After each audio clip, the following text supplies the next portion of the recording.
The Real McCoys, starring Walter Brennan, created by Irving Pincus. Want you to meet the family known as the Real McCoys. That's Grandpappy Amos, the head of the clan. He roars like a lion, but he's gentle as a lamb. And now here's Luke, who beams with joy since he may take Mrs. Luke McCoy.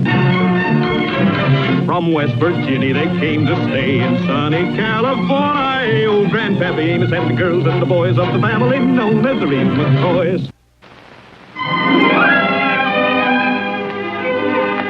Hey, Luke, you ready? Yeah, all ready, Grandpa. Come on, let's get going. All right, Grandpa, you think it's a good idea to go bowling with that cold? I don't think it's much of a cold. I think it's just a tickly nose, that's all. Come on, I've been waiting for Sandy to go around here so he can get down in the alleys and have some fun. Hey, bye, Kate. We're going. Oh, wait a minute, Luke. We're going with you. I thought it was just us men. Oh, we're not going bowling, Grandpa. We want to stop off and welcome the Nugents. Go on out the car. Who's the Nugents? Well, you know, Grandpa, the new doctor moved in down the road. It's only fitting as neighbors we should pay our respects. I ain't paying no respects to no doctor. Grandpa, you should see him. Let him tend to that cold of yours instead of going bowling. Women and doctors. All that's trying to make a man think he's got something so they can take away some of his enjoyment. Grandpa, let's don't start on doctors again, all right? Now, look, I'll get the car started. I'll go get the cake. Cake? Well, yes. I baked a nice angel food cake for the doctor and his missus. That's what you wanted all them eggs for? That's right. Well, I wished I'd have known that. I wouldn't have begged them poor little hens. All that straining and just for a doctor.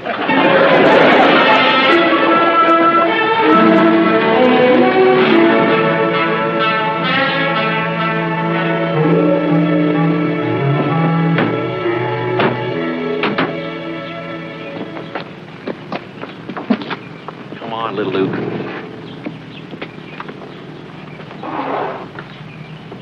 Well, hello. Howdy. Howdy.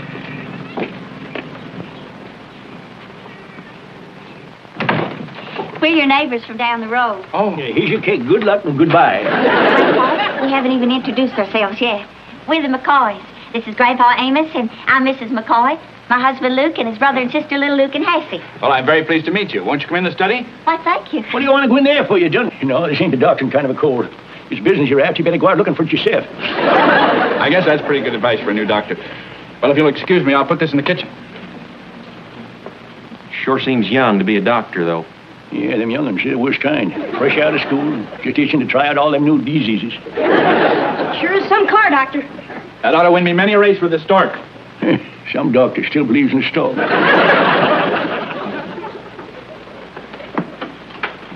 What's that supposed to cure? That's a dictaphone. A what? A dictaphone. I use it for my correspondence, my mail.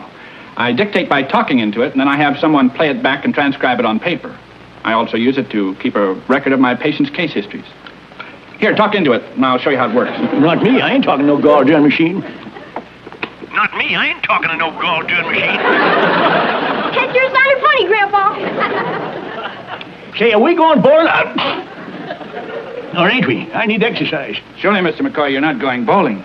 Exertion and overheating is the worst thing you can do for a cold. What you need is rest and medication. Look, I'm going bowling. Ain't no one going to stop me. If I need medicine, I'll get me some polecat grease. Polecat grease? Yeah, and wrap it in a newbie bag around my neck. A newbie bag? Say, you sure you're a doctor? Doctor, a newbie bag's kind of like a scarf. Yeah, slap the polecat grease on one side and wrap it around your neck and take a couple of hot toddies and charty here, little. Yeah. What? Wait a minute, Luke. Grandpa, that's moonshine you're putting in there. What do you think makes a toddy hot? Grandpa, putting moonshine in your toddy ain't going to help you none. I just got that around here for medicine. Could I have just a little Luke? Oh, I got the miseries. Something terrible. I need something to open up my arteries. Come on. My rheumatism, too. I couldn't shave myself this morning. Couldn't raise my arm no higher than that. Just a little Luke.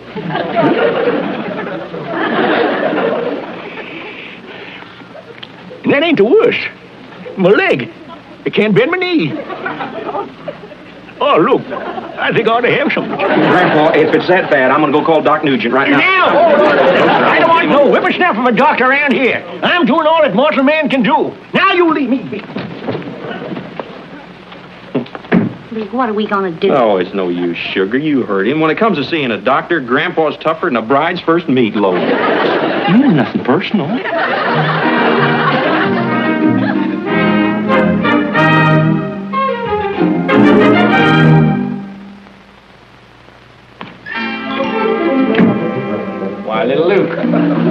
What can I do for you? Oh, I need some medical advice, Doc.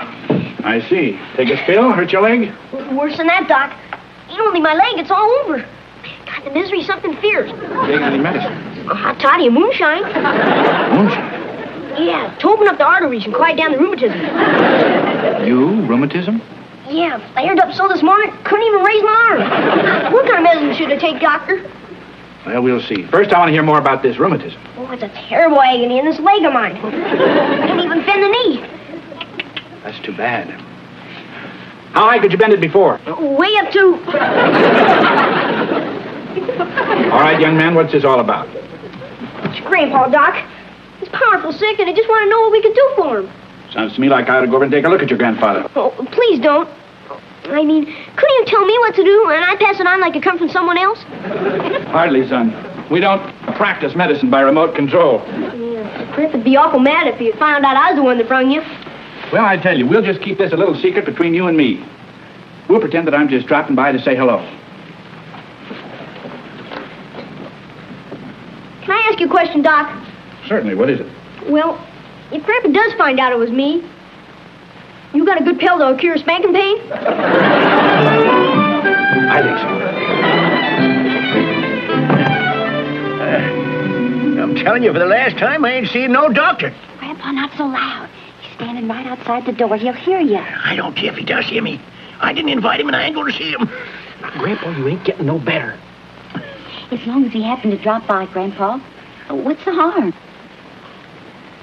All right, leave him in. Doctor? Morning. Hi, Doc.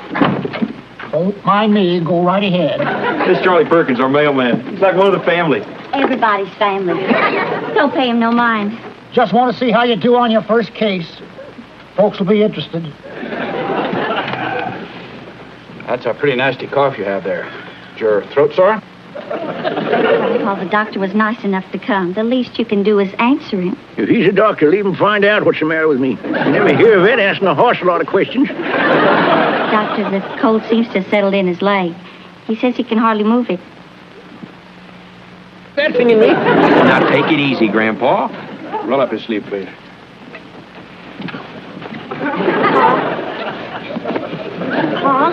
Kate, I'll never forgive you for this. See, he was right. That didn't hurt hardly at all. Of course not. That was just a con... Thank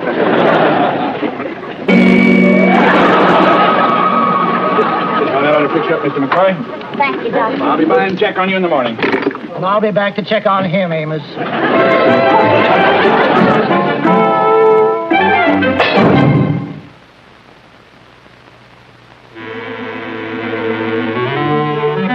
Heard noise in his room, so he must be up and around.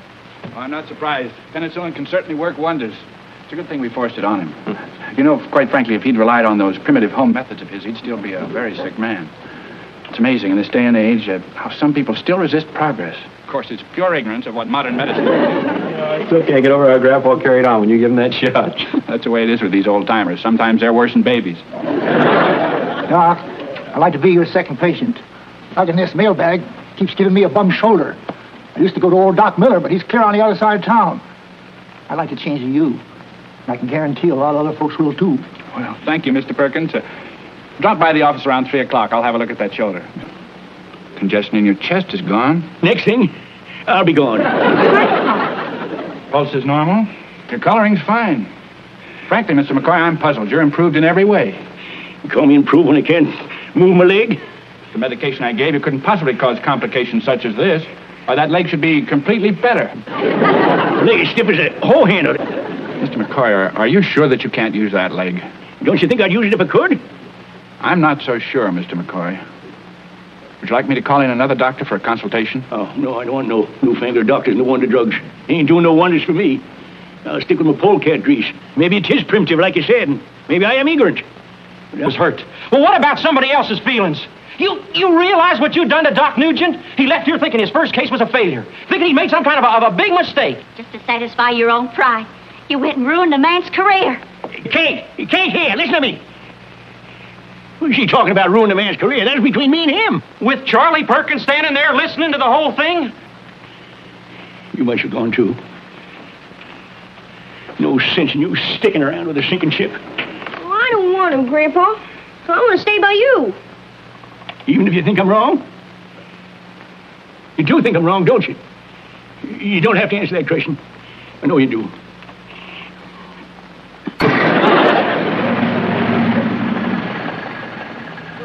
Dr. Nugent. You told us you apologized to him. Grandpa, he wasn't even there. Now hold your horses. Oh, Grandpa, save your breath. You already curved the truth so many times a day, it looks like a wagon wheel. Come on, Kate, let's go face the doctor and do Grandpa's job for Now, him. wait a minute. Yeah, well, at least he'll know there's some truth left in some of us, McCoys. Look, If you'll excuse me, I have a lot of packing to do. Hello there, Doc. This is Amos McCoy talking at you. I came over to apologize, and when you wasn't here, it's about all now. I don't know how you shut this goddamn thing out. It must be... What do you know? I hardly know what to say. I don't blame you if you don't forgive me, Doc, but... It's all right so long as... What are you doing? He's packing. He's gonna leave. Want to leave? He says there's no sense in trying to practice here after what's happened. Well, great balls of fire. Is that why you spent all these years at school, so you could quit and get up and run off the first time trouble showed itself? Doesn't seem to be any point in fighting. Fighting? Why, you ain't even got in a good, healthy swing yet. Let me tell you something, son. No matter where you go, you're going to run into old fools like me, so you might just well get used to trouble. And after all, trouble is why we has doctors. Now, Doc, why don't you just roll up your sleeves and get ready for what you come here for? Well, that's what I'd really like to do. Yeah, that's good. You can put me down as your first patient. Thanks a lot, but you're cured. There's nothing wrong with you. Well, I ain't going to be tomorrow, because I'm going fishing. You know what I do when I go fishing? I don't catch no fish. It sort of riles me so that I always come home and I just kick the barn door with my foot and wreck my big toe. So you just have the bandages ready. I'll come hobbling around about 5, huh? Well, come on, help him get unpacked.